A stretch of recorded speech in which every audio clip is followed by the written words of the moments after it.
Sri Krishna Chaitanya Prabhu Nityananda Shri Advaita Gadadhar Srivasadi Gaura Bhakta Vrinda Namo Vishnu Padaya Krishna Prasthaya Bhutale Srimati Bhakti Vedanta Swaminiti Namine Namaste Saraswati Devi Gauravani Pacharine Nirvisesa Sanyavadi Paschatya Dasatani. So,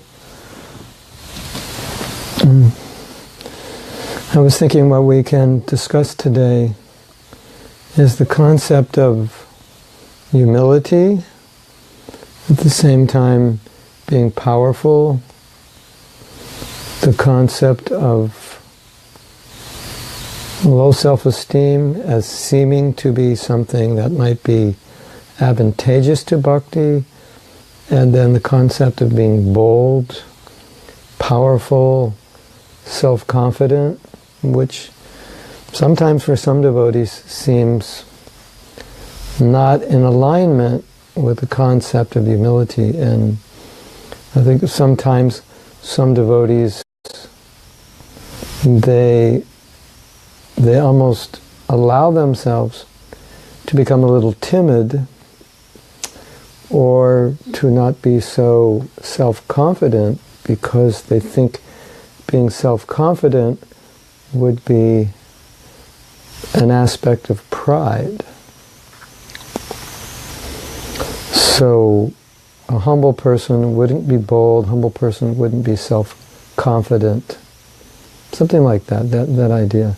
And that idea plays into the concept that having, or maybe a devotee not distinguishing humility from low self-esteem and thinking low self-esteem is humility,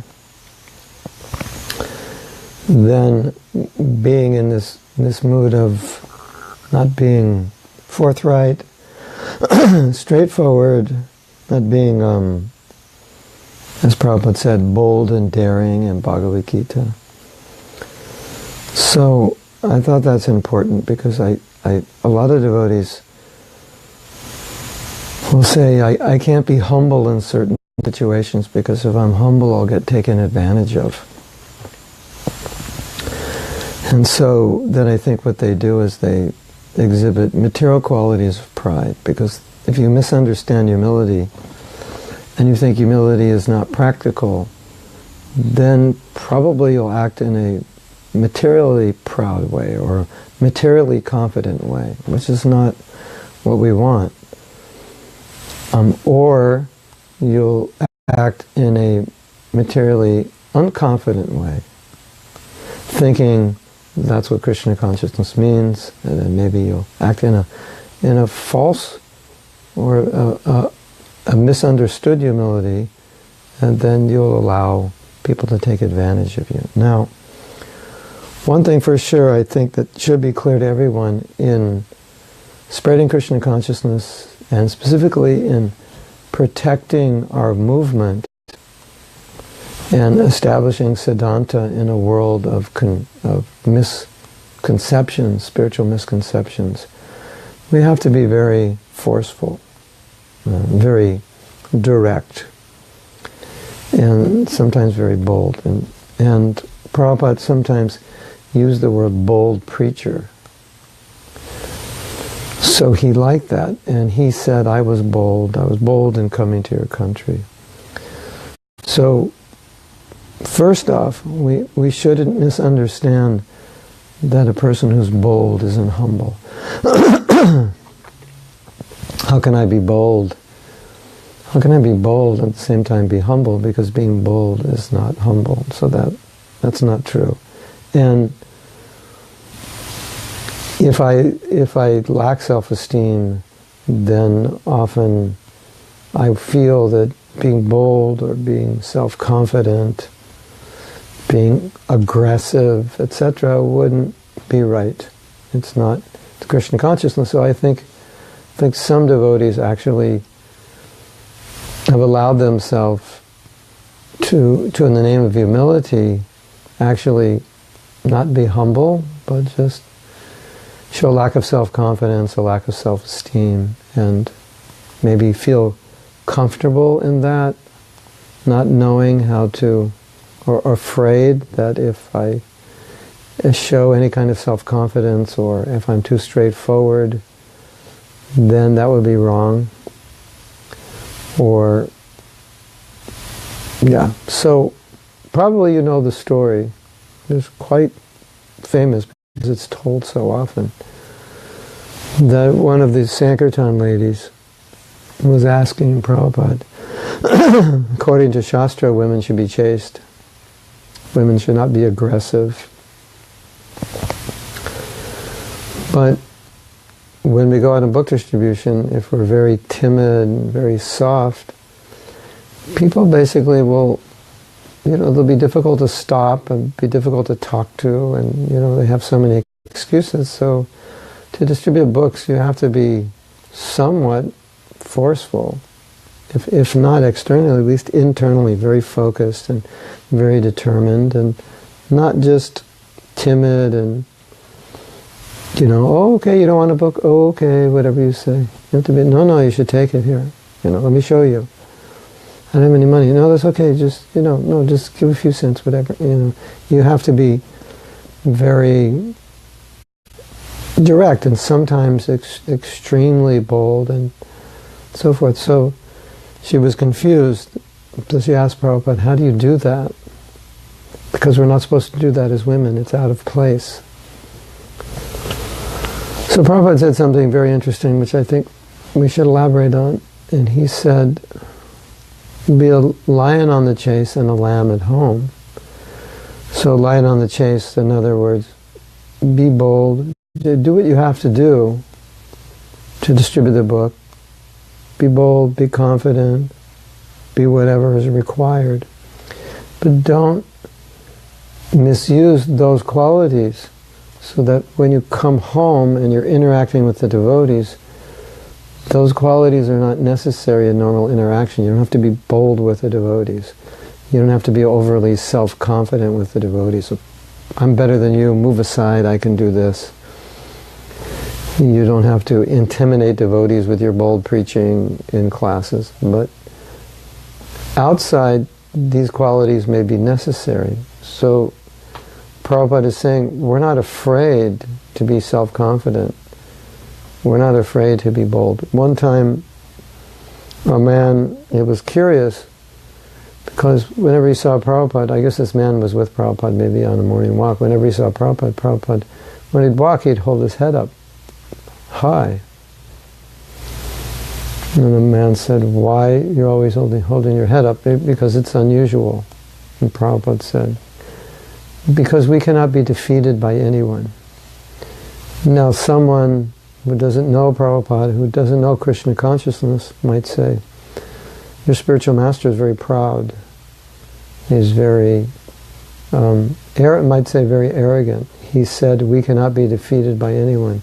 This doesn't seem to be the quality of a sadhu. A sadhu should be humble. He should not think himself better. And the point is, Prabhupada is humble and he doesn't think himself better.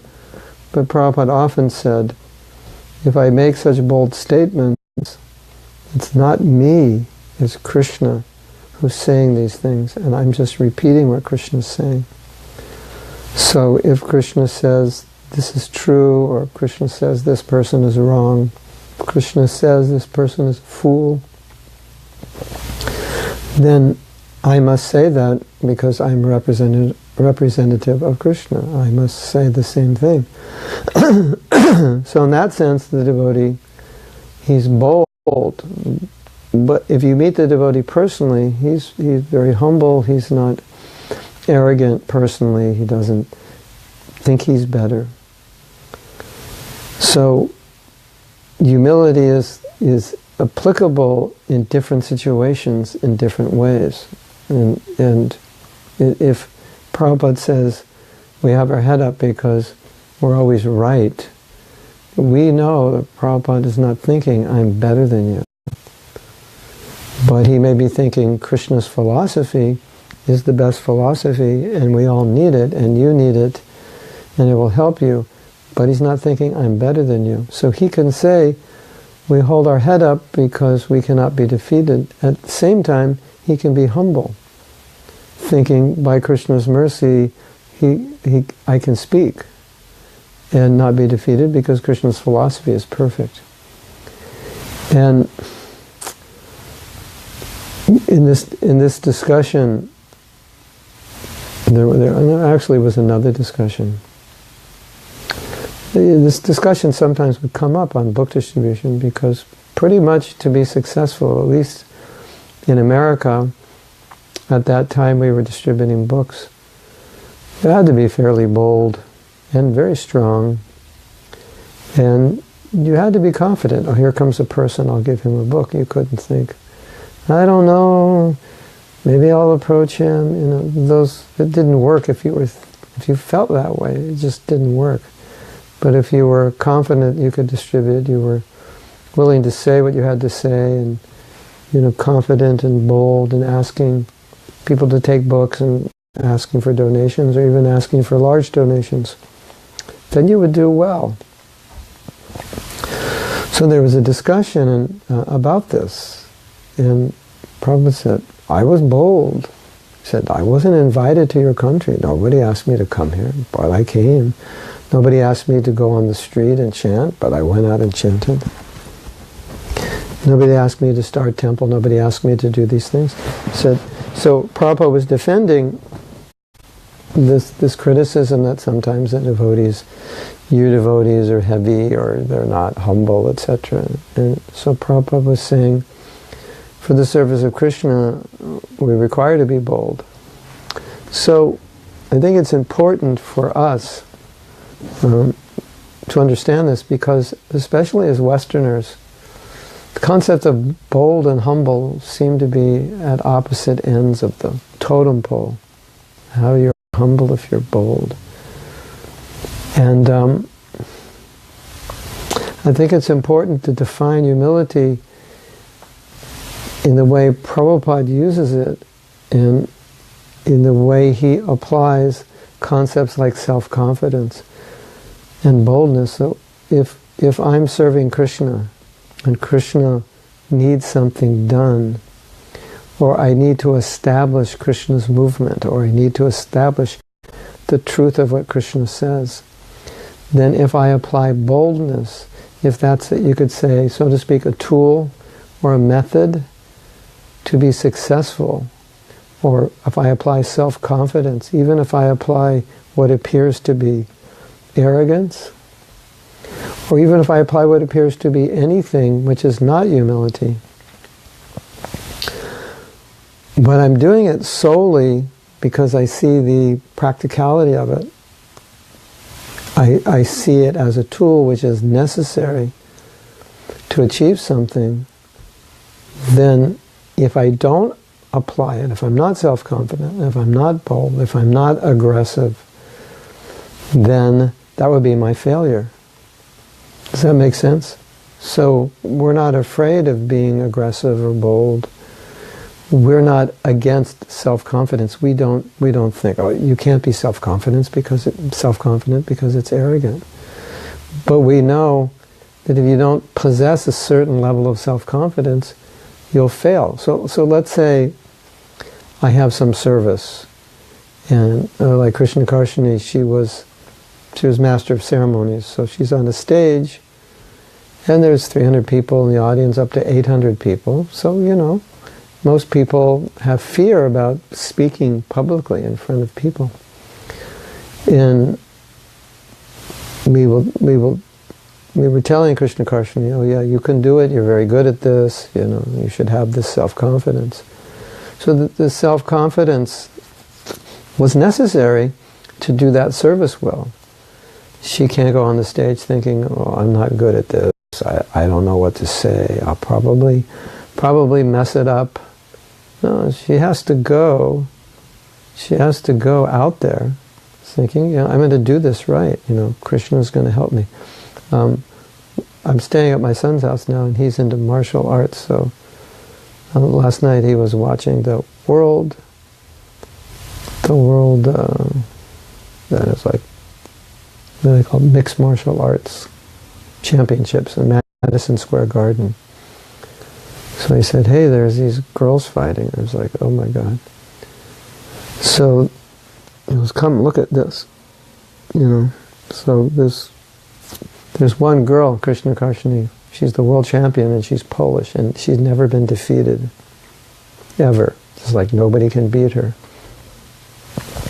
This is like fighting and kickboxing and wrestling. It's called mixed martial arts. You just do anything, basically. And you kind of just beat the person. Your goal is kind of to beat them to a pulp where they just submit and say, stop, you win. If they end up, their faces beat up and bloody, and yeah. So here's this Polish girl, she comes out there, rough and tough. And then the American girl, and one thing you could see, or my son noticed because he does martial arts, he goes, look at this American girl, she's so determined, you could see how determined she is. She was like, so in about 2 minutes, she defeated the Polish girl, and knocked the Polish girl out in like 2 minutes. It was like incredible. So they interviewed her after. And they said, well, how did you do that? And she said, well, I have a mantra. Stay calm, stay something, and you're going to win. That was her mantra. It's like, there's no other outcome. She said, I've come here to win, and that's what I'm doing. And so, you could see that in her, that she had that confidence. So you need that confidence if you want to succeed, especially as a boxer. But if you want to succeed in the world, you need that self-confidence. Like, we're going to do this. And for a lot of devotees, they would think, well, that's just pride. You think, I'm going to do this. So how do you balance that with our philosophy? Well, number one, if you have a goal, you want to do it for Krishna. So it starts there. This is something I want to do. This is my service, and I want to be successful for my spiritual master, for Srila Prabhupada, for ISKCON, for people in general. I want to be successful. Do I have the ability? So I know I have, I have some ability. So, but where did the ability come from? It came from Krishna. So I have some confidence in my ability. At least I have to have some confidence that I can do this by Krishna's grace. That Krishna, you've given me the ability, this is for your service. Let me win, so to speak, or let me get that standing ovation, or let me open that new temple, or let me write that best-selling book, or let me write that article that gets published in the Washington Post, or let me do that video that goes viral.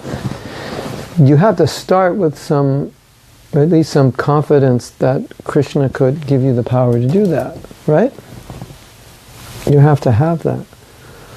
But where the humility balances this, what could become arrogance, or it seems like arrogance, where the humility is that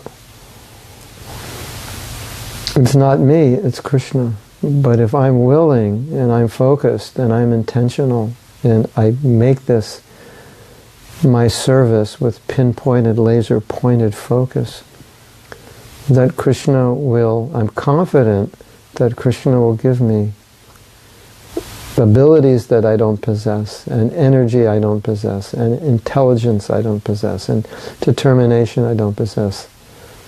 That therefore I can do wonderful service. I should do what I should do. So that the self-confidence, it's really a mixture of your determination and your faith that Krishna will give you the abilities you need. So it's not an arrogance. It's actually, if you get it right, it's actually a great form of humility, because you always understand everything ultimately depends on Krishna's sanction, right? Or his ability to help you. You can't do it yourself. So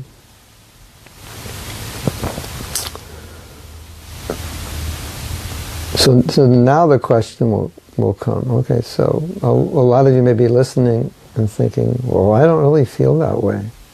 I don't know how to feel that way. I've never had that kind of self-confidence, and maybe I feel more comfortable in this world of low self-esteem. And I think maybe some of us feel comfortable in the world of low self-esteem because it doesn't demand much from us. You know, if I think, well, you know, I'm really not that smart, not that intelligent, I'm not that this or that, it becomes a good rationale for not doing much, for not achieving my potential. Well, how can I do that? Because, you know, when I was young, I was put down, and now I have these negative feelings about myself, so you can't really expect that I'm going to be as successful as other devotees who weren't raised that way, or, you know, I'm not that intelligent, so I can't really be expected to achieve great things, and like that, you know. So, I don't know if you all can relate to that. I don't think it's applicable to everyone, but it's something to just think about.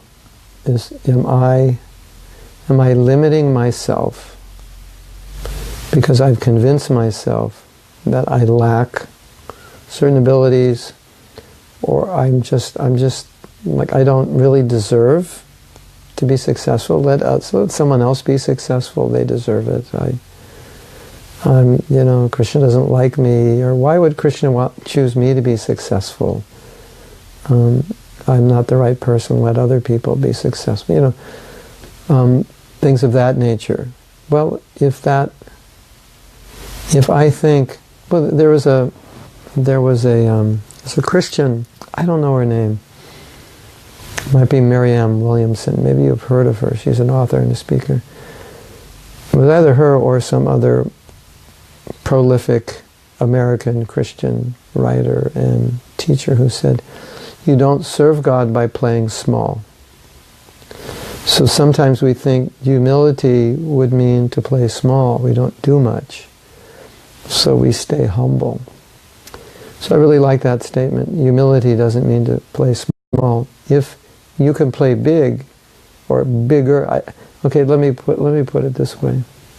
I don't think we all should feel that we have to or are capable to do big things, because some of us by nature are not meant to be leaders and, you know, generals in the front lines, and not meant to be, you know, on television speaking on Oprah and so forth. But I think we can say, and so I don't want devotees to hear this lecture thinking, oh, now I feel really bad because I don't do much, and Mahatma Prabhu is saying it's because I have low self-esteem or I lack self-confidence. No, it has to be relative according to your capabilities. But what I want to say is, whatever we're doing, probably with more self-confidence and overcoming this artificial low self-esteem that could be holding us back, we could do more. There's something beyond what we're doing right now. There's a next level that's waiting for us that maybe we don't see because we think, well, I'm not that smart, how could I do that? I'm not this or that. And okay, maybe you won't become the next president of the United States, but maybe you actually could be a senator or a congresswoman or a man, like Tulsi Gabbard has become. And I predict she's going to be the first U.S. president. I just have that feeling. I don't know. Krsna can read the future. But I think at some point, maybe it won't be in all of our lifetimes, she'll become the first female U.S. president. Or at least, if not the first, she'll become a U.S. president. So, and she's probably thinking about it someday, because she's got that right mentality and she has a capability. So you may not have that, but whatever you're doing now, I could pretty much guarantee you there's another level that you could come to. And I think a lot of you know that level and are probably working towards it. And I think a lot of us are afraid to admit that I could come to that level, because low self-esteem for some of us is a comfort zone, because it gives us the rationale to not have to get out of our shell and become the person we actually can become, and then we can use all these excuses. Now, I'm not saying there's not a reality to a lot of our difficulties and obstacles. I know a lot of you devotees, I counsel a lot of you, and I know that some of you have been through hell in your upbringing, and that's why you're battling with low self-esteem. You didn't have good parenting, or your father was not in your life, or he died when you were young, or people put you down, this and that. I know the stories, and every story that I've heard, I can totally understand why you feel the way you do. But the point is, and we've talked about this a lot, whatever has happened in the past that's created those feelings, they don't serve you now. They're causing problems for you, and you know that. And especially if we want to be dedicated to the service of Krishna, we have to be able to overcome obstacles. And every time we use a rationale for failure, basically what we're doing is we're buying into the obstacle and saying the obstacle is more powerful than me. So the fact that my father died when I was young, that's more powerful than Krishna consciousness. I can't be Krishna conscious because of that. Or the fact that my brother always put me down, that's holding me back now. No, we shouldn't allow that, because we have a mission both to be Krishna conscious, and we have a mission to make other people Krishna conscious. So this concept of Prabhupada had talked about, I think maybe 4 classes back, or 5, where Prabhupada said the understanding of the neophyte is the environment or the situation is the cause of Krishna consciousness. He said that's like the rubber stamp of a neophyte. Bona fide neophyte means you think the environment or situation, you're dependent on it. So we have environment, you can say in this context, the environment or situations is our upbringing. And we were raised in a certain way, so we have, certain feelings about who we are as people. I'm not very this, I'm not very that. Which in some cases may be accurate assessment. I'm not a mathematician, I'm not an engineer, but I'm a musician, artist. But I'm not talking about that. I'm talking about qualities which we actually have, or we're capable of developing, and we say we don't have them and we can't develop them because of these things that happened to us in the past, and then that they now become obstacles for us moving forward, and they become then our excuses for not achieving our potential. Or they become excuses, as we were beginning this class by saying, well, if I'm self-confident, if I exhibit this kind of boldness, then it's not humility. And so then what I believe is happening for a lot of us is, in the name of humility, we're staying in our comfort zone of lack of self-esteem, and then no, I'm just being humble. Well, that's not humble. And of course, look at Prabhupada's example of just like, because it's so bold. I mean, sometimes Prabhupada would speak to dignitaries and respected leaders and just like stick a knife at them. Why are you doing this? It's like, why don't you help us? We can solve this problem. Why? He went to Mexico and he spoke to a priest. Why are you allowing bullfighting? It should be stopped. And he spoke to Cardinal in France. Why are you killing cows? It's wrong. It just kept stabbing, like so bold. It was France. He was greeted by, they received him. The city received him, so he was brought to this big kind of a palatial building to be received by the city or the governor. It was a big thing. And Danielu, Cardinal Danielu. But later he's received, and so they told Prabhupada, the protocol is when you'll be greeted by the vice chancellor or somebody or something, and then you stand up. And the Prabhupada's thinking, the guru doesn't stand up for a materialistic person stands up for the guru. And this is a tradition that when this person comes in, that's the protocol, you stand up. And the person came in and Prabhupada didn't stand up. And the person was looking at him and he was waiting for Prabhupada to stand up. Like, doesn't he know he's supposed to stand up? That's the protocol. And Prabhupada didn't stand up. So finally the person sat down and they talked, and Prabhupada spoke very heavily to them. And you might think, well, look at this. This is a perfect engagement of public relations to connect with government leaders. And an amazing contacts we can make. And Prabhupada just like, wow. He just preached, your leaders, this is what's going on in society, this is your duty. If you don't, basically telling them to do all the things that they weren't doing. They were doing the opposite. So we have this example in front of us that Prabhupada is extremely bold. One time, Prabhupada was giving Bhagavatam class, and he told us last night, I met a scientist, and the scientist, he couldn't understand Krishna consciousness, and I told the scientist, you can't understand because you're a demon. I mean, you might think, what a thing to tell somebody. But the fact is, this was an atheist, and Prabhupada understood how detrimental atheism is to the world, but even worse, because it's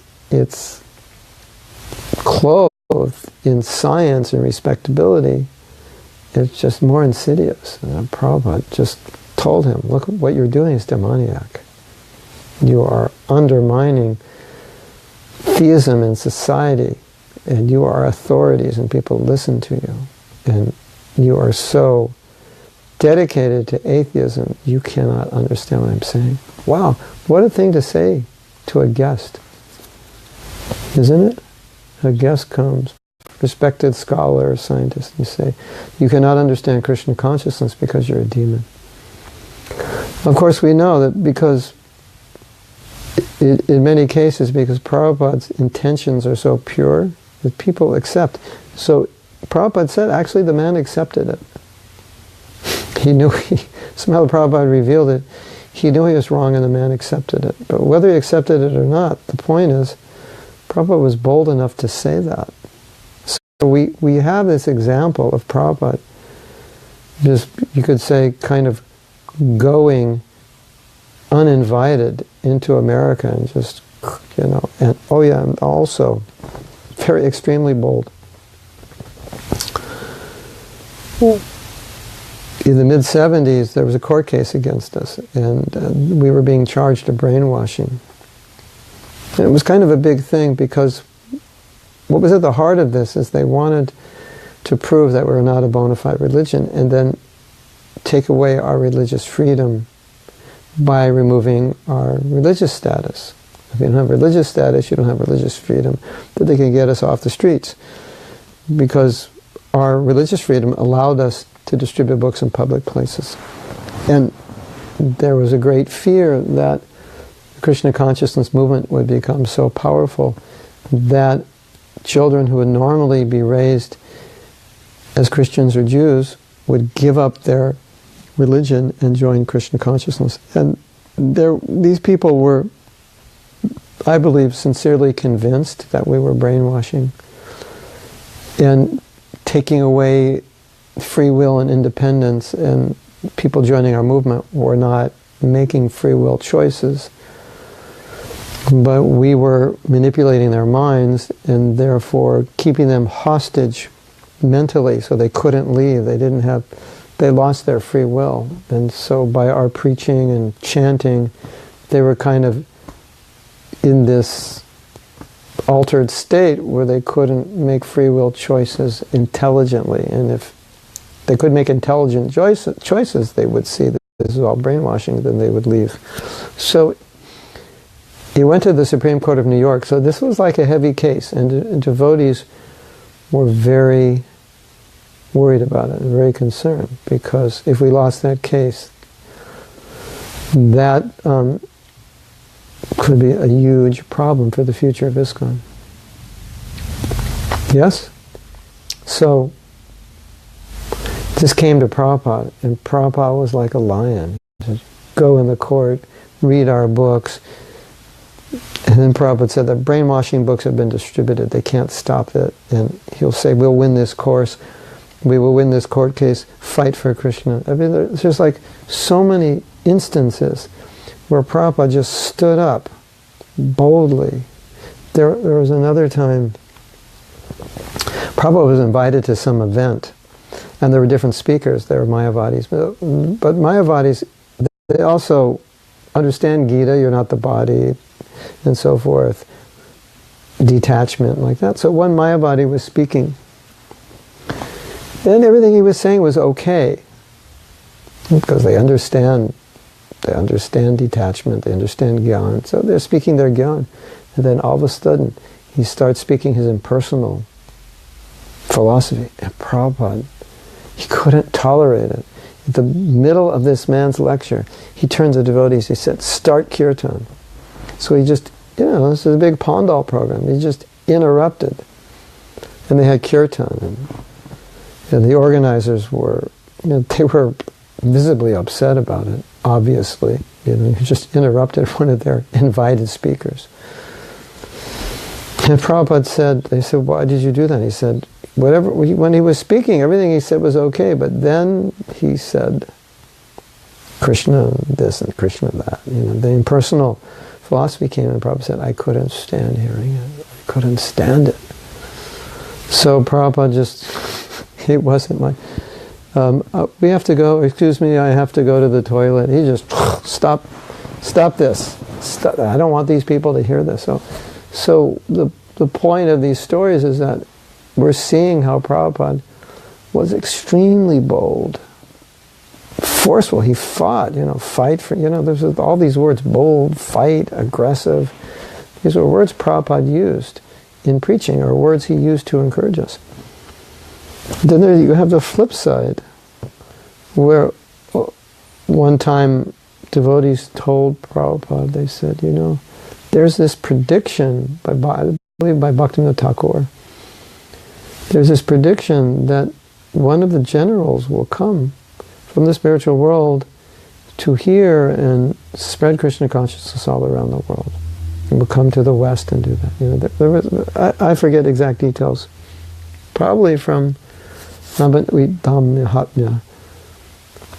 But there's a prediction like that someone will come to the Western world. And they told that to Prabhupada because, it seemed that it was predicting Prabhupada. And Prabhupada, very childishly or sheepishly said, do you think they're talking about me? Wow. What humility. Then another time, Prabhupada said, I have not done anything wonderful. I have not done anything wonderful. Whatever has happened, that is a grace of my Guru. So through all that boldness, there was never arrogance. And I think that's where the problem lies, because if we don't clearly define humility and understand what it is, then we'll mistake boldness as arrogance. And then we'll misunderstand humility to be kind of retreating, and then kind of like, no, I can't really do that. No, I tried, it didn't work. Let me just cut potatoes. And you have the capability of doing so much. No, let me just cut potatoes. No, Prabhupada didn't like that. Oh yeah, cutting potatoes is good, but if you can go out and do something more, then let someone else cut potatoes who can't do that. And if you falsely think, no, I don't, a lot of devotees, what they say, and I understand this, they say, well, I don't like being a public person, I don't like being honored. But it's not about, the thing is, it's not about us. It's not that we're being honored or being public.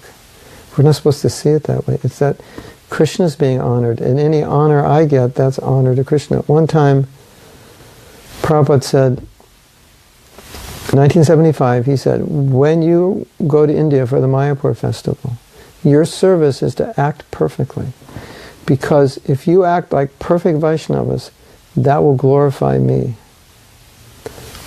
Because people will see that you are acting as a perfect Vaishnava, and they will think, you must have an amazing guru, because how could you Americans be so pure unless your guru is so pure? So we may be glorified. Oh, you're a nice devotee, you're a nice Vaishnava, but actually that's glorifying our spiritual master. So I want to be glorious, because that will glorify my spiritual master, because whatever glory I have, I will tell people and show people whatever glory I have, it's coming from my guru, and it's not actually me.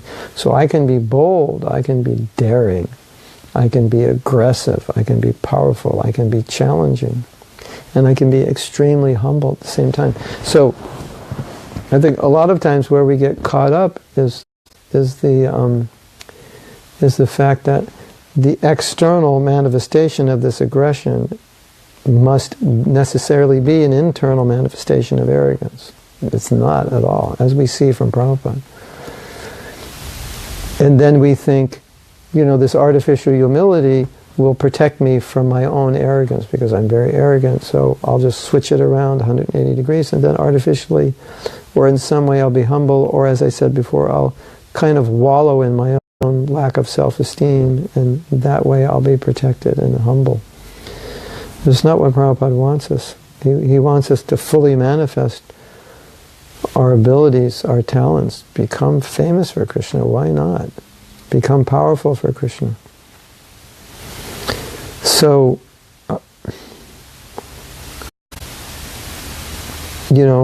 this idea that I see from my counseling is that some devotees are taking shelter in low self-esteem.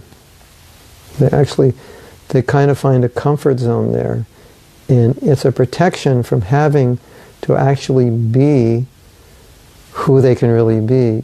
Like some of us run away from ourselves, like we have potential, but for some reason we don't want to manifest it. In this case, we don't want to manifest it because we feel more comfortable thinking that, I thought for so many years that I'm not smart, or I'm not capable, or I'm bad, or unlovable, whatever it is. And now to think any other way is actually difficult for me. It's out of my comfort zone. I actually, as weird as it sounds, I think for some of us, feeling incapable or bad about ourselves is easier than feeling good about ourselves, because feeling good about ourselves is way outside our comfort zone. Isn't that weird? This is my experience in helping people who have low self-esteem. They feel more comfortable putting themselves down. Tell me something about yourself. Oh, there's nothing about me. I'm just, useless, and I can't really I don't do much, and nobody really likes me, and they go on and on. And I say, well, what's the other side? What's the good side? I really can't think of anything. And that means for so long they've been in that consciousness that's become their comfort zone. They actually feel uncomfortable thinking that I could be something better. They actually feel uncomfortable thinking I have potential to be successful. It's like they've been programmed to fail because they grew up being told, well, maybe you're not that great, and so to be successful would go against all the programming. I don't know if you understand the psychology.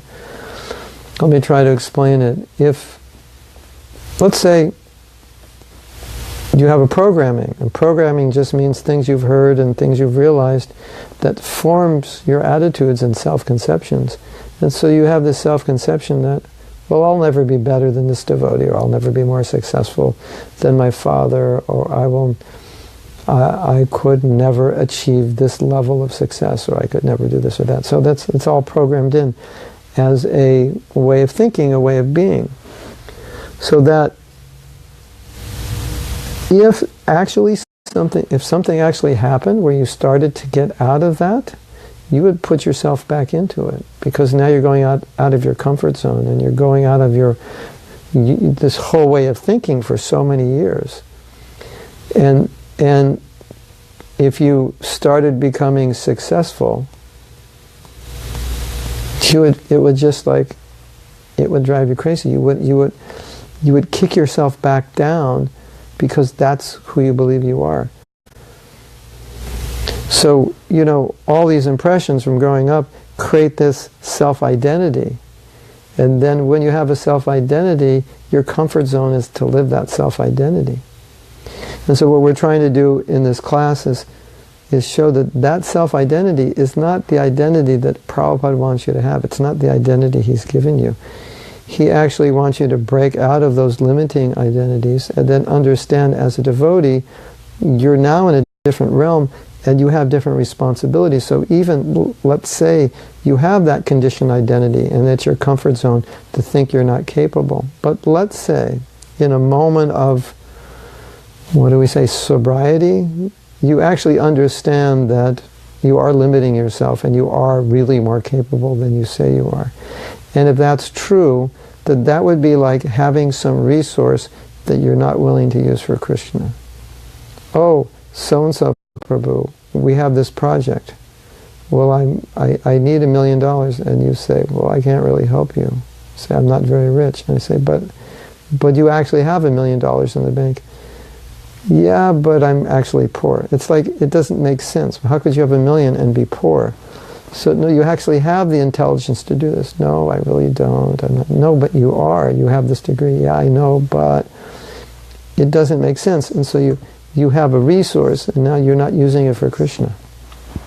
Right? So why would you want to do that? And so this low self-esteem means that there's so many resources devotees have that they won't acknowledge, or they don't have the self-confidence to put forward. They feel like, well, what if I do this and I'm successful? Then other devotees will honor me, and that'll make me feel like horrible because I think I'm a horrible person. You know, there's all this thinking going on, which is unhealthy, and the result of that is that there's a service that we could be done, a resource that you can employ, and you don't use it. So that's sad, isn't it? Don't you think? So what we want to try to do is reprogram, reformat our consciousness, our self-image, to line up with a more Krishna conscious view. And whatever happened in the past, we can't allow that to hamper our bhakti, because then it becomes this huge anartha. Well, I don't think I'm very good at something. If you don't think you're very good at something, it's unlikely you're going to succeed at it, even if you're good at it. That's an unfortunate reality, and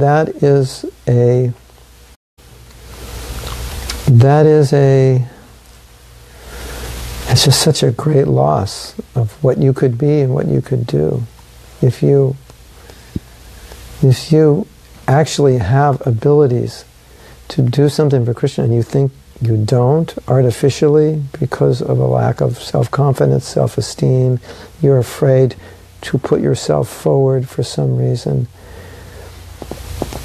Really beautiful thought.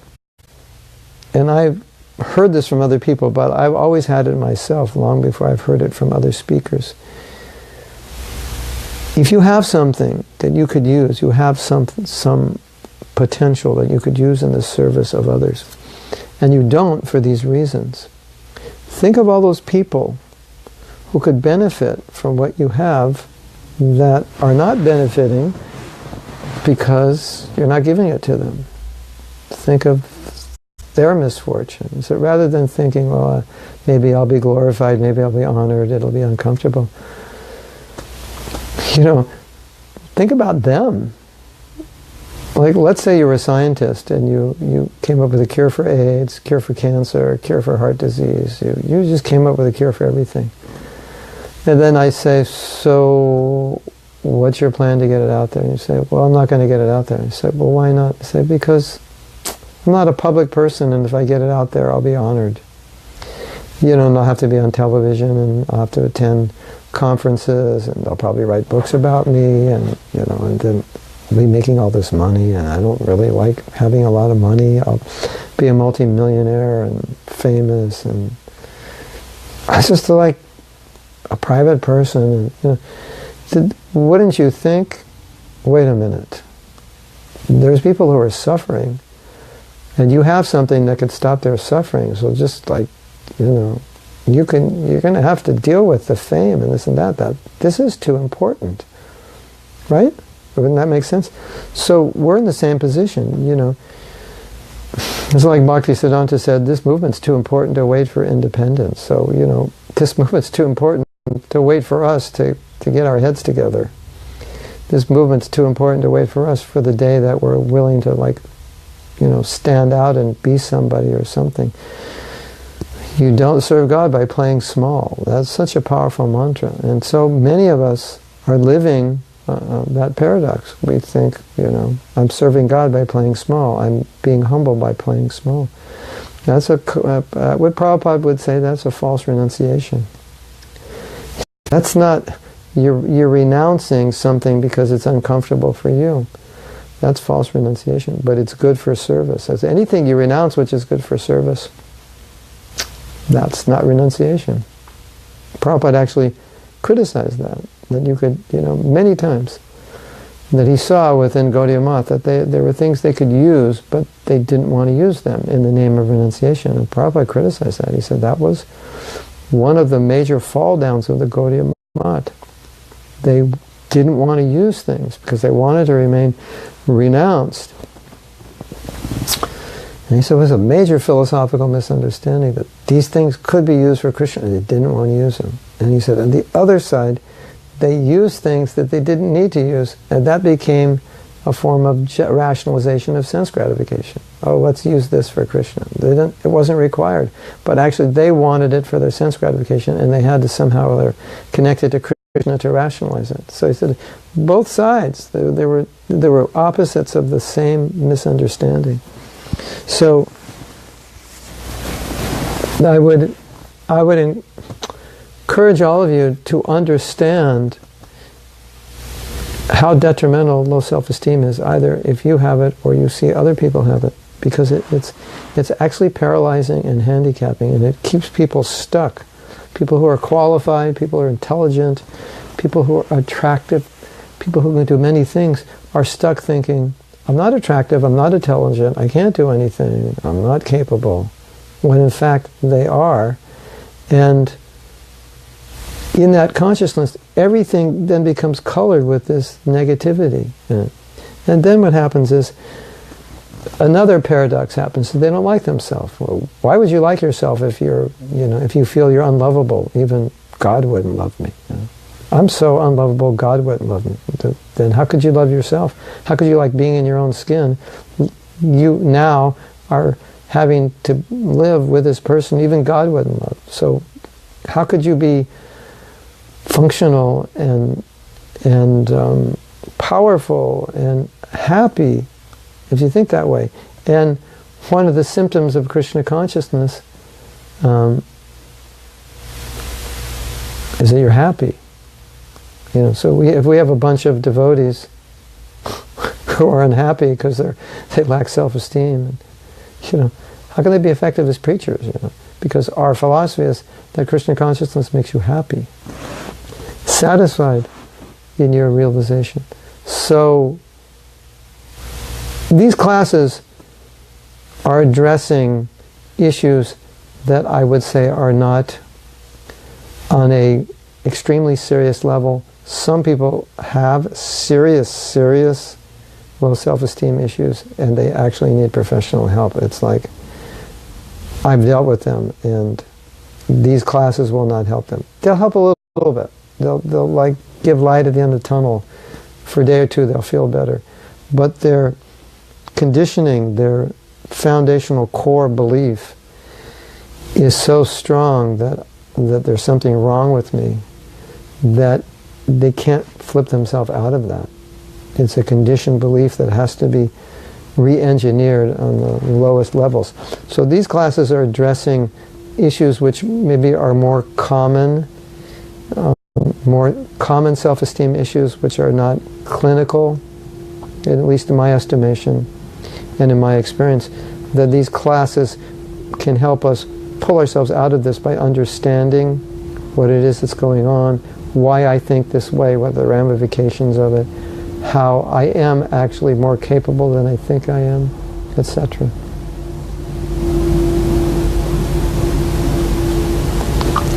So, you've made some comments and questions, so I'm going to go back because it's already an hour, and I think I made the point clear. But don't misunderstand boldness and aggressiveness and arrogance. We can be all of those for Krishna and be humble at the same time.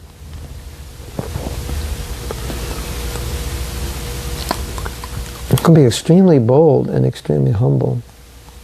And so you can maintain that. Everything is happening by Krishna's mercy. I'm nothing special, but I'm going to do this. That confidence. So by Krishna's mercy, I'm going to do this. We have to have that. Let's do it. Let's go out there. Let's make it happen.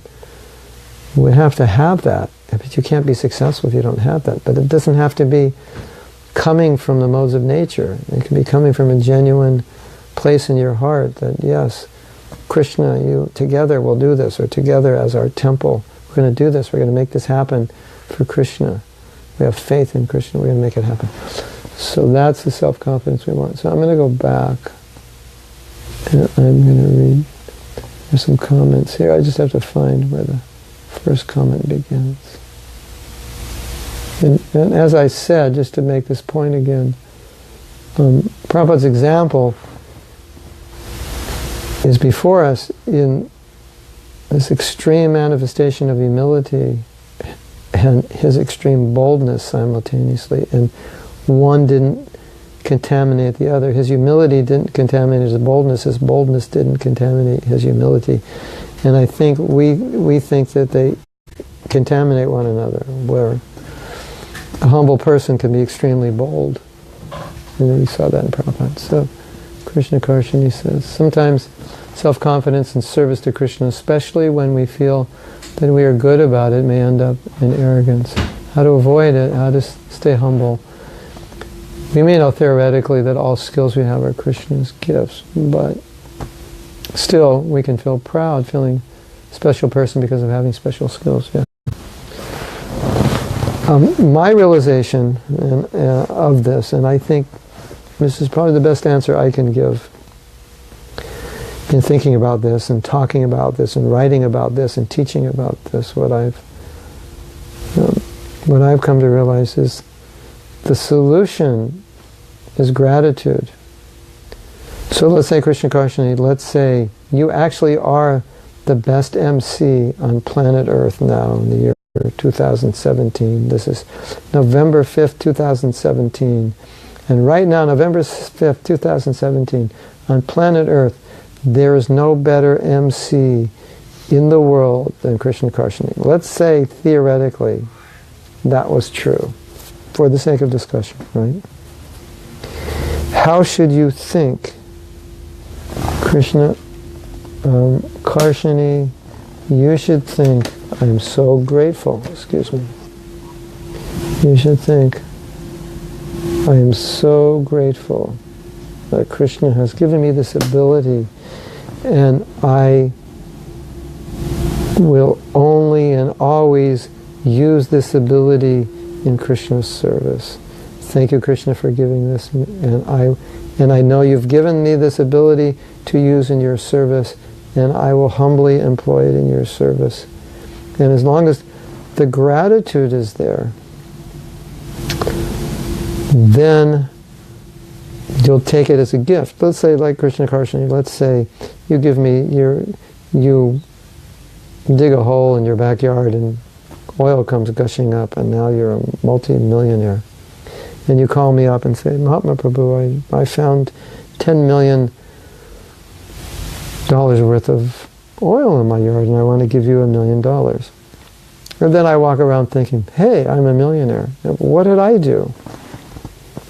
I didn't do anything. I'm not a businessman who made $1 million.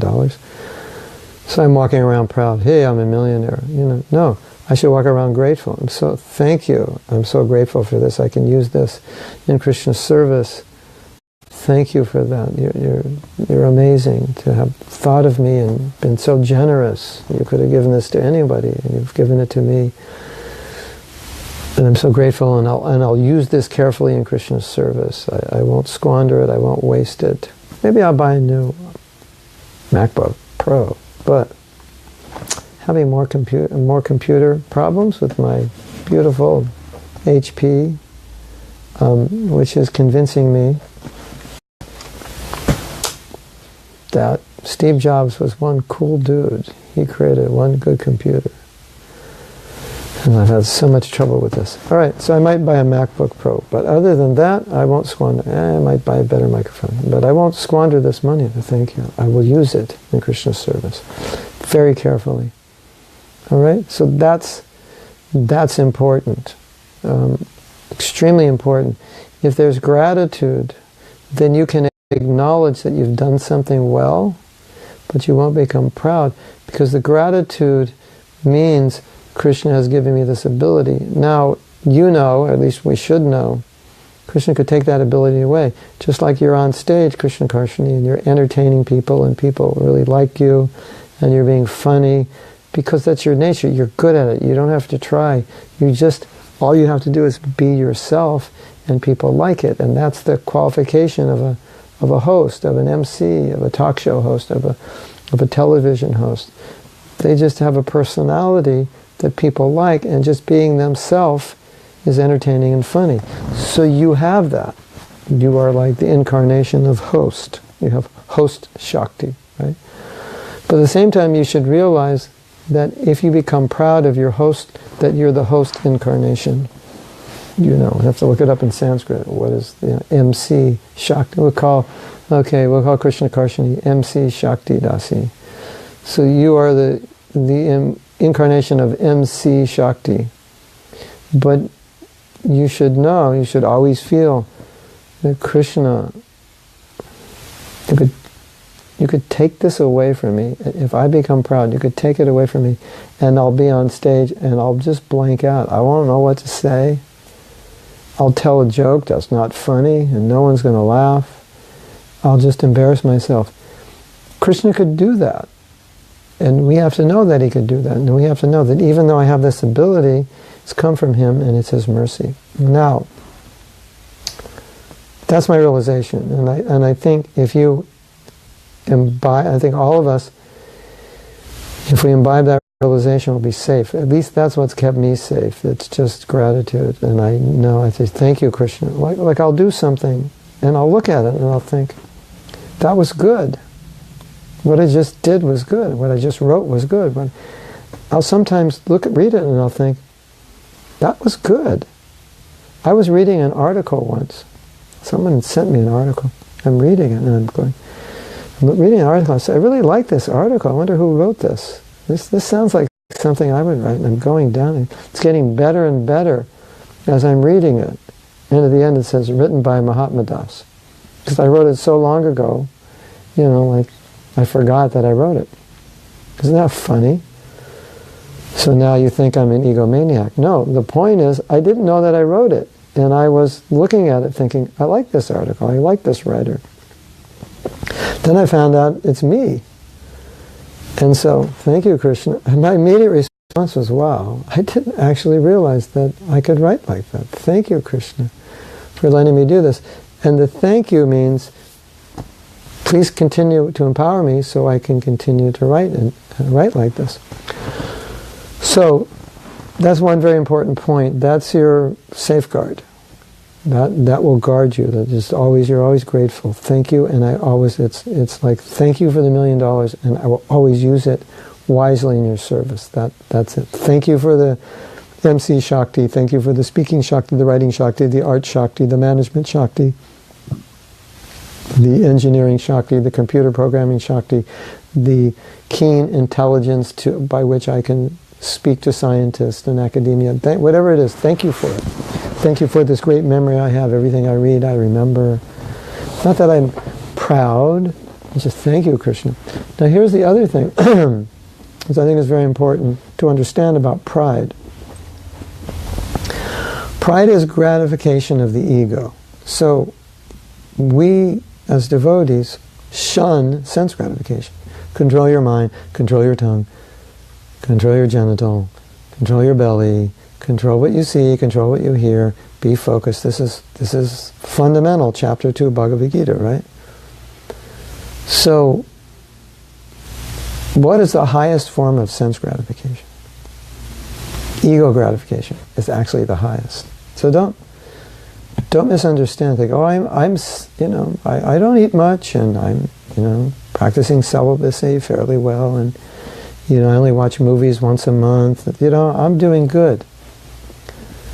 Well, the desire to gratify the ego, to want to bathe in the recognition that we get and relish it, is actually the highest form of sense gratification. So we just have to see it as sense gratification, as we would see any other sense gratification, but actually worse.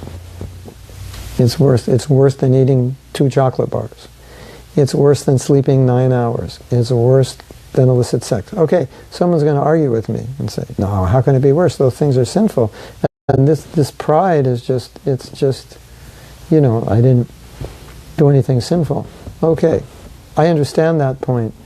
But the point I would like to make is that it is equally, if not worse, form of sense gratification, just more subtle, but it's just sense gratification. When every rich person has gratified every one of their senses, what's remaining? It's ego gratification. Put your name on a building, on a street, on a school, on a company. You live forever. So ego gratification is much higher. Otherwise, once they've got all of these things, they would just retire and say, okay, I don't need anything more.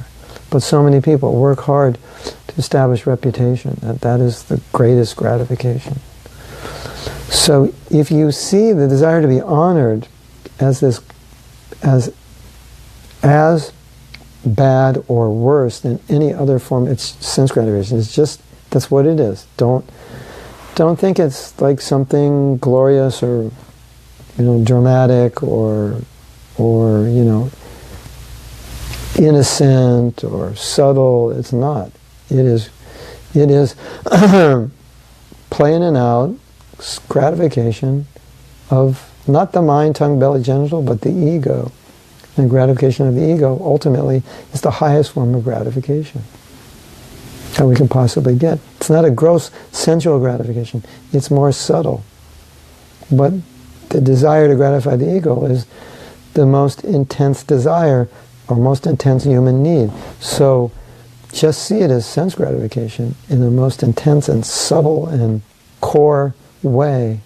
And that might help you. So just as, alarms go off when, you're eating too much or you're sleeping too much or, you have material desire. You go, this isn't good, I shouldn't do this.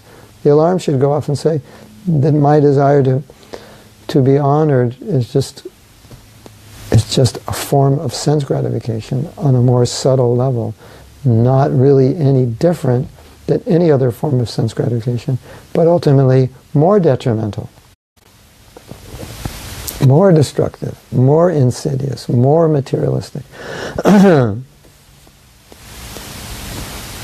So, that's my answer to that question. I hope that helps. Now I'm going to the next question. Thank you for that question. That was good, and I hope that answer helps you. At least that is how I think, and so that helps me. You probably know that a lot of what I teach you is my own realizations from trying to deal with these problems over the years. So a lot of what I give you is just what I've gone through and found that this works. So I think in many cases it's the realizations I have are universal, so you have to see how these apply to you. And also you may have your own realizations. So, Parananda says, Prabhupada was free from false ego and false prestige, so he could speak strongly. But we are not on the position to talk in an extremely bold way. We cannot imitate Prabhupada and speak to people. Hold on, see more. In such a straightforward way. It's a very good point. So, I think we have to take the gist of what I was saying. In the word bold, in the term bold, as I was speaking, I have to take it in a general way. That what will be bold for me, bold for you, will be different according to our different positions, right? And according to our various relationships. So yes, you're right, Prabhupada could get away with that. And Prabhupada said, we couldn't get away with it. You get away with what you can get away with according to your position. Well, there's a story. There was a big impersonalist gathering, and Govinda Dasi went there, and she just spoke out in the middle of it and said, this is all bogus. God's a person, etc. And Prabhupada said, we should call her Heroine Govinda Dasi for doing that. He was so happy that she did that. So the right place, time, and circumstance, that's the point. But the point was, it's not humility to not be bold. It may be humility to not be bold in certain situations, but often when we're not, at least sometimes we need to be straightforward, and sometimes we suffer from not straightforward with people or with devotees. So you could also say that's a kind of boldness to be straightforward. And something may be wrong in a temple, and you may have to be bold enough to point it out to the temple president. So, you shouldn't do this. This is wrong. And of course, you'd have to have a relationship with him and know that he'll be able to hear it at least a little bit. And if you just come in and criticize the temple in a Sunday feast, that's different. That we shouldn't do. And we're not asked to do that. So, but the context of the discussion about being bold was in relation to people who lack self-esteem feel awkward in being bold because they feel it's inappropriate, it's not right. So we're just trying to point out that Prabhupada was bold. And then, so I think the answer to your question is appropriate boldness. You have to do it appropriately. Because Prabhupada said, if you are straightforward and the result is everyone leaves, then you can't blame it on them, you have to blame it on yourself, that you didn't judge the time, place, and circumstance correctly, so in your boldness, you discouraged everybody. And sometimes we see that.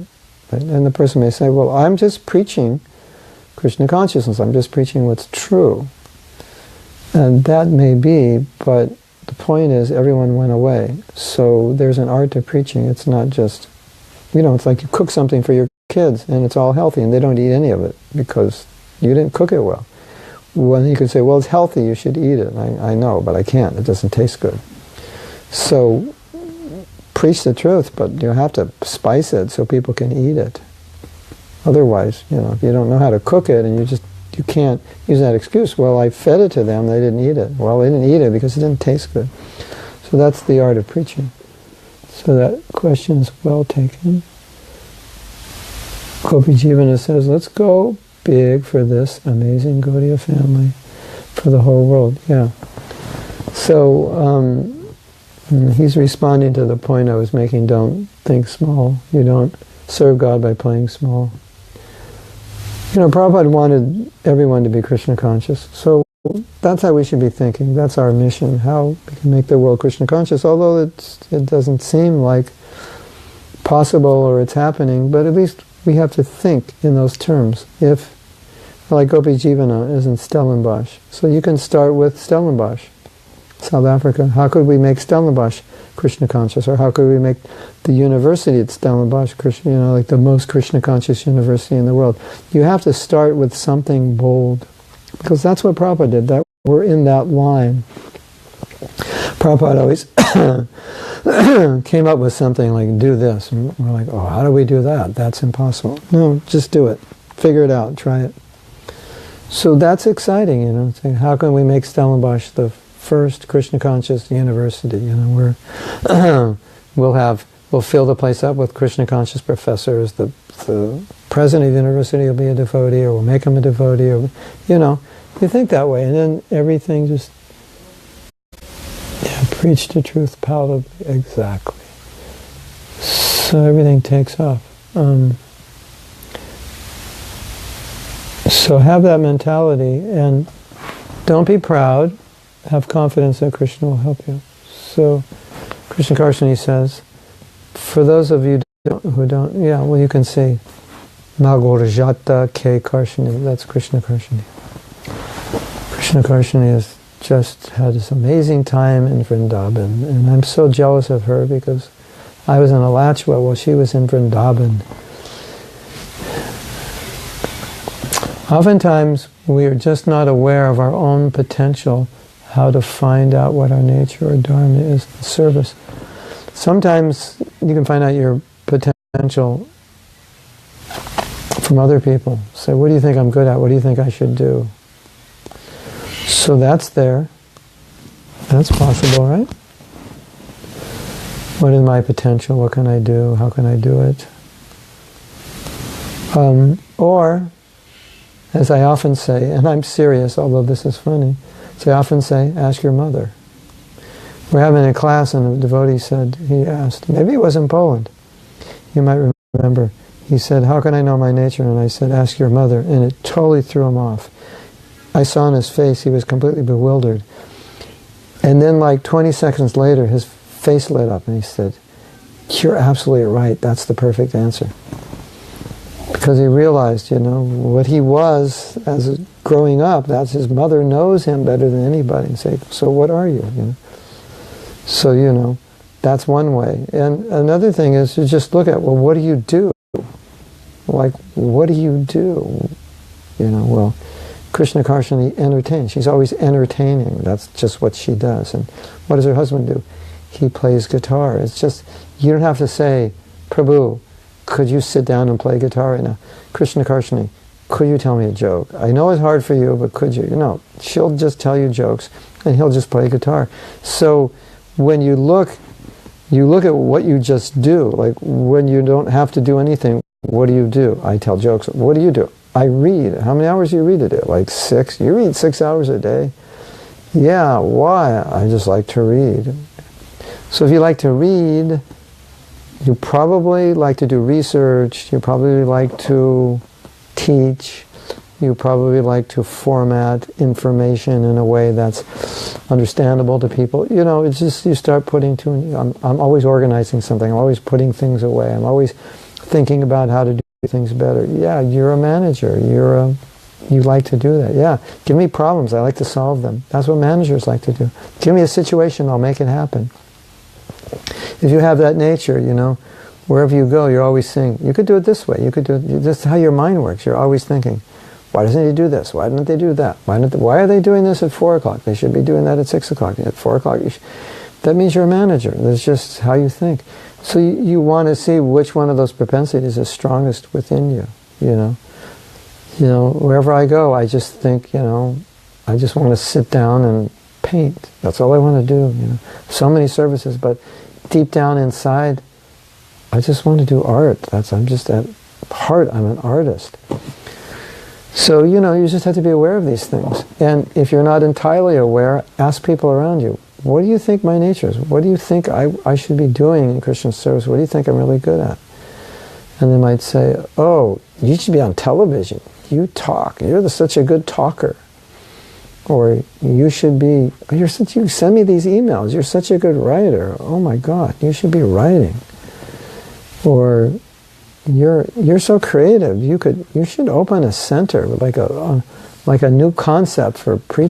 You're like so insightful about human psychology and people's nature. You just you deal so well with people. You should be, or you deal so well with people. You should be a counselor. You just like to help people. Why don't you become a coach? You're always helping people. Why don't you? You know what I'm saying? So think about it. Ask your mother, ask your friends. Think about what your nature is, what you do, why you do it, how you do it. Radhika says, very often we hear that woman's place at home is to be protected, raising children, etc. Behind the husband, succeeding as wives, mothers, not out of home, not succeeding at something in the world. Seymour, could you comment on that? Well, that's a very traditional conception, and there's a story Rukmini tells that one time Prabhupada came to New York and he said, I want you all to open temples. And she said, Prabhupada, even the girls? And Prabhupada said, yes. So Prabhupada wasn't stereotyped. So what you say is true, but it's true for those women and husbands who want that. If that's what they want, that's perfect. The problem is, well, not the problem, but the situation is that Prabhupada empowered women to do so many things. And so the problem then becomes, you want to do it and your husband doesn't want you to do it. That's when you have a problem. So, if you're a woman who wants to be very active in the world, then you probably want to marry a man who's very supportive of that. If you're a woman who likes traditional roles, you probably don't want to marry a man who keeps telling you, go get a job, go back to school, like that. Excuse me. So, personally, I'll throw my opinion out here, and I'll stand by it, and I know some people will shoot their arrows at me, but I think they're going to miss when they shoot them. Don't stereotype Prabhupada as one or the other, because he was both. Because Prabhupada was wise enough to know. Actually, I was speaking softly because my son was asleep, but when you speak softly, it actually ruins your throat. Did you know that? Speaking softly is not good. So I have to speak louder now. So, to try to stereotype Prabhupada, I think, is a disaster for the Hare Krishna movement. Because if you want to be a mother and take care of children and not go out in the world and preach, more power to you. We need good mothers taking care of children. We need stable families. And if you're a career woman that wants to go out in the world, become an academic, become someone in the university and influence other professors in academia, more power to you. You shouldn't do that and neglect your children and, make your husband cook 3 meals a day. That's another thing. There has to be balance. But to say that you shouldn't do it as a broad generalization, it's not what Prabhupada taught. And so, if I were to say, yes, you have a PhD, but you shouldn't use it, you should just stay at home and cook and clean and take care of your kids, and that's not something you want to do, and specifically, you're capable of making a real dent in the academic community, that would be, in my humble opinion, diametrically opposed to what Prabhupada would say or want. Now, if your husband wants you to do that, that's a different thing. That's between you and him. I'm not, and you should go along with your husband, but if you're not married, don't marry a man, if you're a PhD, who wants you to stay at home if you want to be a career woman, because it's not good. So you have to work that out with your husband. But let's assume that your husband is behind you. And so if your husband's behind you and then someone comes along and says, no, you're both wrong, it's not your place, you should stay at home, even though you are a professor of Sanskrit, a professor of Asian studies, you now have opportunity to be the chair of religion at Harvard and this and that. No, you shouldn't do that. There's no way Prabhupada is going to say you shouldn't do that. Unless there's some explanation that, your family would fall apart and get divorced and your husband has cancer, you have to take care of him. But in normal situations, that the people, to tell a woman to not take that position in the name of being Vedic, I think that's just totally against Prabhupada's mood and mission. And I stand by that. I stand by that based on what Prabhupada said. And the only argument that I've heard, okay, now I'm getting fired up, right? Because this really bothers me. In fact, I had one godbrother who said, the conservative ideas that we're ruining the movement by allowing women to do these things. And this godbrother said, actually, the conservative idea is much more destructive because it's more limiting. It's not going to attract the broad population because the broad population doesn't think that way. So,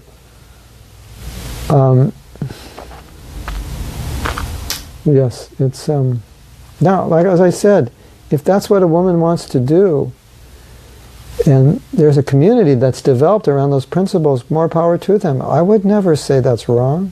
In a million years, it's not wrong. I'll never be, no, don't serve your husband, go out, get a job. If that's what a woman wants to do, Yeah, my wife raised our daughter. She, people say Mahatma's liberal, this and that, a woman's liberal. My wife never worked. She raised my daughter. Now my daughter's 16. Now my wife, just the last year, started developing her profession and working. So she was a stay-home mom. So how liberal am I? So that was the best thing in that situation. But the whole time she was doing that, she was thinking how I'm going to preach, what I'm going to do when my daughter's older. She made a documentary during that time. She took 2 coaching courses. She did her teacher training facility for yoga teaching. So she was, that's where her heart is. But, that was the best thing for her to be a stay-at-home mom. So that's what she did. So I'm not one to tell somebody, don't be a stay-at-home mom. But if someone has the desire to go out in the world and do something and be something, that definitely is Prabhupada's mood, for sure. So, you may be married to a man who wants you to stay home, and if you don't want to stay home, that was just a mistake of judgment before you got married, that you guys didn't discuss this, and hopefully your husband would be understanding enough, and you would be understanding enough of his desires that you'd work something out. That you could both do your duties as a wife and at the same time be out in the world if that's what you need. So, yeah. So, we can't preach... Oh yeah, I was telling you I was getting fired up. The only argument that people have, that because they can't really support this philosophically, you can support it in Manu Samhita, but we're not... The goal of Krishna conscious movement is not to follow the Manu Samhita per se. The goal is to spread Krishna consciousness as Prabhupada gave it to us. So what proponents of this idea say, when Prabhupada asked the women to go out and preach and do, there was a time, place, circumstance. That's one argument. The other argument was they wanted to do it, so they pushed him, they forced him. Both are false. Those are false arguments. So they're basing the fact that Prabhupada said women can do this on the argument that that was time, place, or that they pushed Prabhupada. The women pushed Prabhupada to get initiated, and so he, under the pressure, he submitted. That's not true. And because it's not true, all we're left with are the statements in which Prabhupada encouraged both men and women. So, yeah, Mahava's getting fired up here. Now the Facebook might blow up pretty soon, the way I'm going.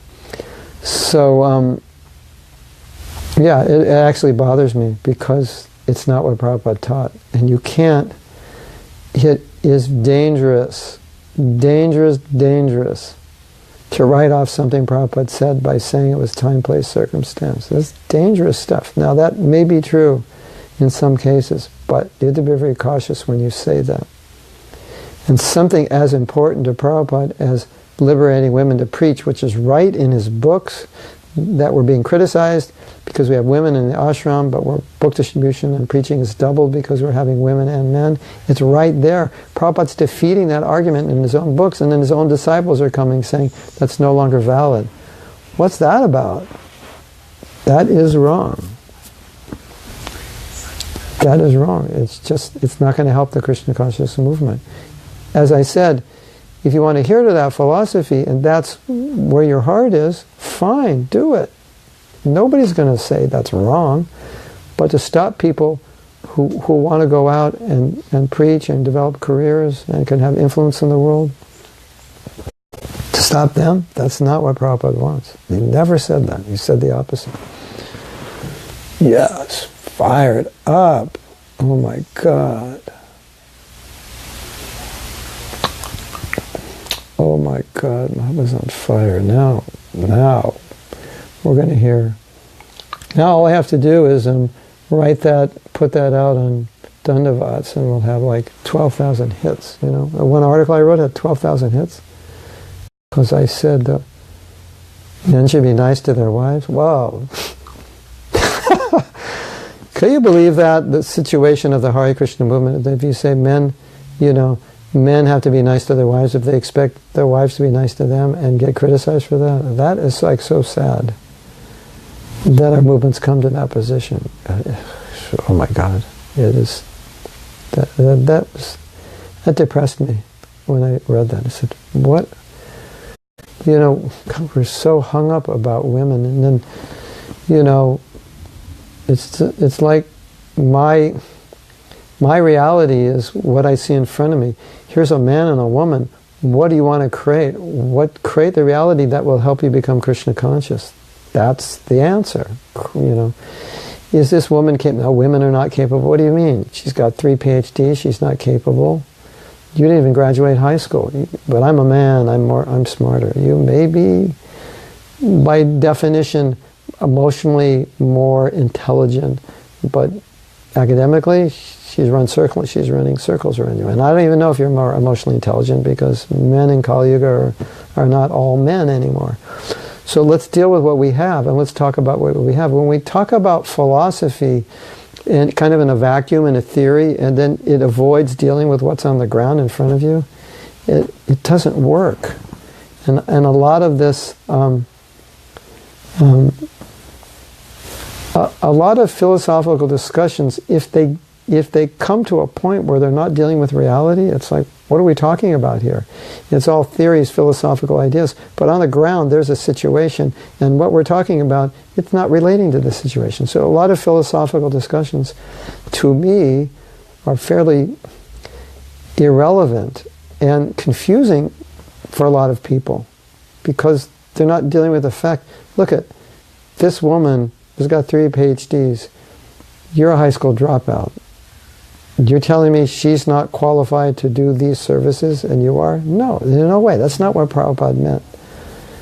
There's a social situation in which men and women don't intermingle. There's, you know, women less intelligent. Yeah, that woman with 3 PhDs, what's her less intelligence?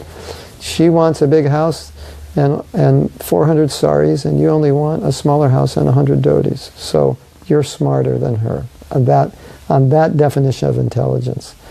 You're smarter, you're more intelligent because you're not so attractive. That's what it means. But in terms of qualification, she's way more qualified than you are. And, you know, there are plenty of women out there who are physically stronger than men. So, you know, if she's, you know, women are the weaker sex, this and that. Yeah, but there's some women that could beat men up in like 5 seconds. It's true. I mean, they're professional fighters. They can do that. They know martial arts, or they're boxers. So, you know, you can't say women are the weaker sex and then one, you know, professional woman boxer is like stronger than you. Okay, women are the weaker sex. But this girl here, she's like determined, strong, disciplined, sense-controlled, and just powerful. So she's not so weak. So that's what I think is better. We deal with reality. You know, how we can apply reality to philosophy, or apply philosophy to reality. Bhakta David, excellent instruction, always considerate of others, that nature in itself attracts others to Krishna consciousness. Yeah, so also the thing about nature is you want to gauge other people in their nature. So if you're alienated from your nature, or you're thinking to engage yourself in your nature, then you won't be able to engage other people. You know the thing, like the devotees here are saying, oh Prabhu, we ISKCON women love you. See, the thing is that really bothers me is that I'm not really saying anything. I'm just saying what is. It's not even like I'm defending ISKCON women per se. It just seems like I am because of the negative. You know, if that negative weren't there, I wouldn't have to say this. This is just common sense. This is what everybody knows. This is just the way the world is, you know. You work things out with your wife. You work things out with your husband. But the ISKCON world has become, no, you're the wife. You only can do A, B, and C, and you can't do D and F. That's not the way the world works. And that's why our marriages don't work, because you have men that don't live in the real world. They live in the Manosamhita world, and that world doesn't exist. And it probably could only exist in a culture where women grew up with that kind of obedience and that kind of mentality. And that was accepted by them, and that's what was expected by them. And it just worked. Now to get women who grow up in a different world to enter in that mentality, I don't think, what I'm saying is like brilliant. It's just like, hello, doesn't work, But the fact that it seems like I'm protecting women are brilliant in the sense to me is depressing or unfortunate, because I'm just saying the way it is. That's unfortunate if saying the way it is becomes like exciting and innovative, and I think that's a problem. Don't you?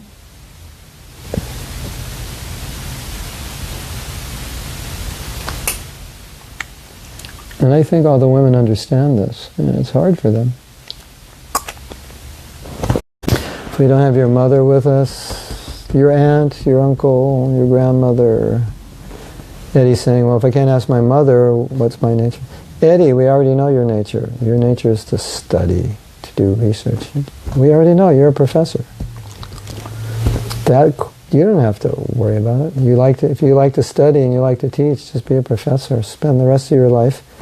Here's the thing. Okay, let's say for the sake of discussion, for the sake of discussion, I don't know if this is true, but Eddie's a research scientist.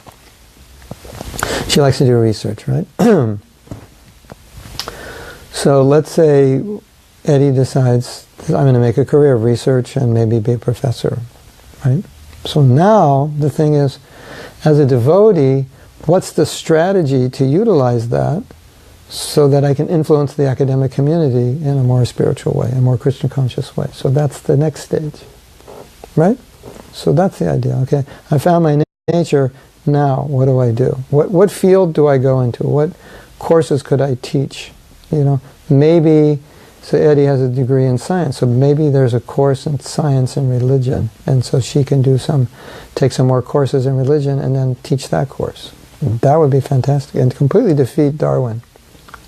Yeah. That would be good, right? So we have to think like that.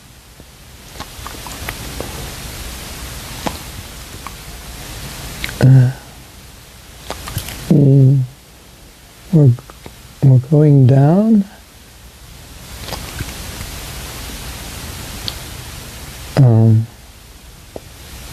Mr. Good Pastor, long time no see. Hope you're well. Send me an email. Let me know how it's going. Ananda Leela, this talk today is on fire. Yeah. Ananda Leela is doing a radio show called Bhakti Radio Network. So it's bhaktiradionetwork.com. And I'm doing 5 minutes every day on that show, and we're talking about maybe doing a 45-minute show, maybe once a week. And Ananda Leela is on fire. And so she has a family, she has children, but she's a preacher. And her husband totally supports her. So it's like, why create problems with that? It's glorious. No, Ananda Leela, you should be at home. You shouldn't do that. It's not the place for a woman. Ananda Leela's fired up. She's a go-getter. She's bold. She's like Krishna Karshini. She's a radio personality, a public persona. You imagine telling Ananda Leela, just stay at home and just be shy, and that's not who she is. So why tell her to do that? You tell her, go out there, conquer, make Taoist Krishna conscious. That's just common sense, isn't it? But you do it in a respectful way. You're a woman, you know how to interact with men respectfully, you have your boundaries, We're not saying that we break the boundaries down of social convention, but we're saying that everybody has a right to serve. Everyone should be encouraged. So let me have... Venarati says, shouldn't emotionally mature men by definition be respectful of women? Ooh, that's a rhetorical question. Ooh, doesn't being mature include being respectful? Ooh, make a t-shirt. Make a t-shirt. T-shirt will say, guys, grow up. Respect your women. Yeah, the answer is yes. We have to ask the question, are we creating emotionally immature men in ISKCON? who have become overly demanding of their wives in ways which are unrealistic. And is that, or is it a sign that they came emotionally mature and we didn't help them become mature? It could be either way. We could be downgrading them from a more mature level to a more immature level. Or we could be not helping them develop maturely, and they came with a level of immaturity that kind of got fed off the philosophy in a way that is misused. And so, because we'll have a desire to control and enjoy, and if someone says you are better than this group, then you exploit them. I mean, there's so many social psychological experiments about mock situations where you give someone power over another and they misuse it. I mean, experiment after experiment. Okay, here's a mock experiment. You two, you'll play prisoners and you'll play the prison ward. They're just like students, they're all on an equal level. And a half hour later, the prison ward is like lording it over, be quiet, don't move, and he's got instructions to keep things in charge in a certain way. And he's like becoming a bit controlling now and dominant and feeling better, and it's just a play. It's not even true, it's an experiment.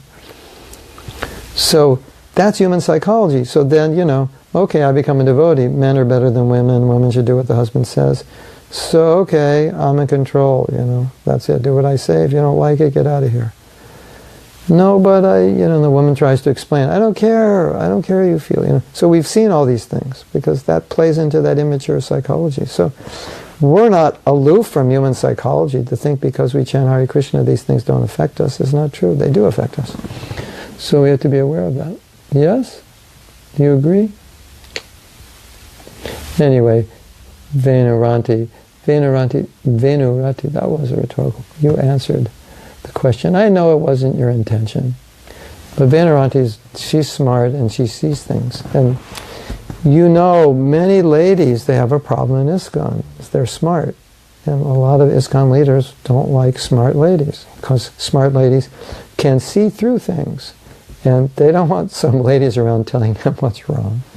I mean, I hate to be frank and honest and raw, but that's kind of my signature.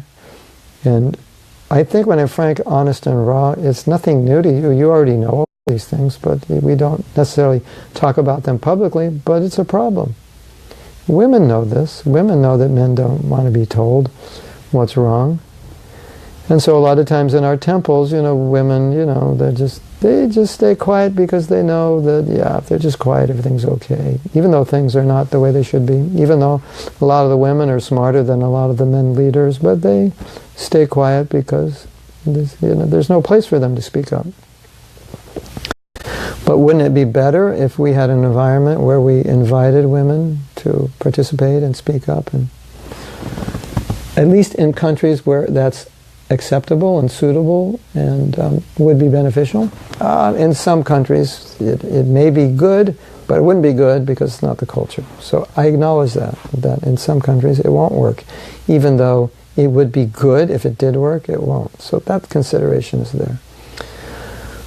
Krishna Karshani says, "We women love you because you are standing on our behalf. You should be a leader of feminist movement." Yeah, well, that's...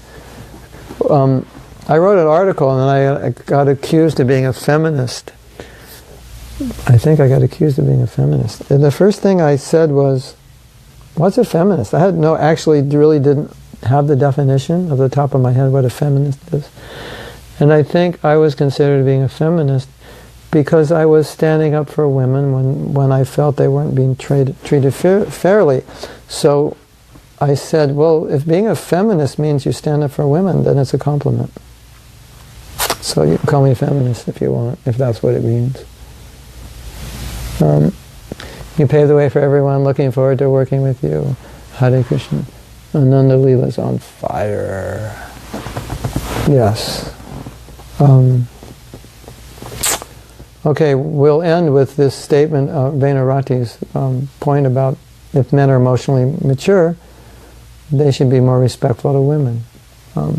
And I think men would say yes, we should be respectful to women who are respectful, who are due our respect. Because, ladies, sometimes you can be disrespectful. So naturally, a man he's more challenged to be respectful when you're disrespectful.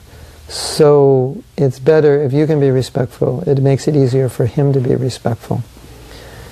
That's, okay, he should be respectful always, even if you go through whatever emotional difficulties you're going through. But you could, if you can make it easier on him, you could also be worthy of respect, and that will. Now, if you're worthy of respect and he doesn't respect you, then it's his problem. It's his immaturity. It's his need to control and dominate.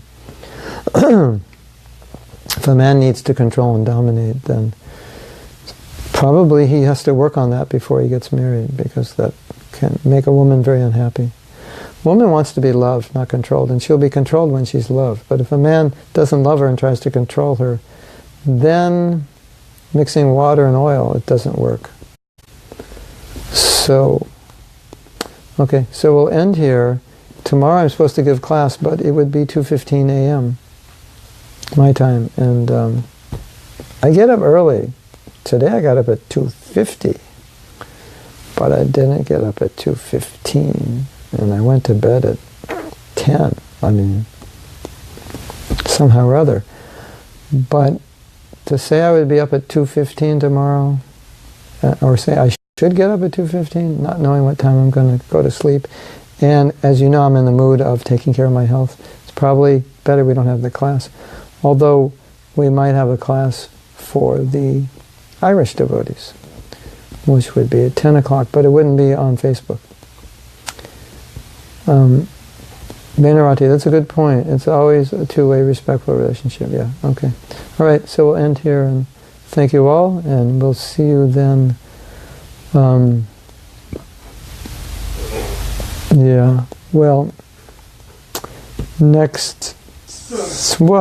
Next Saturday? Yeah, we can do it next Saturday. I'll be in Los Angeles.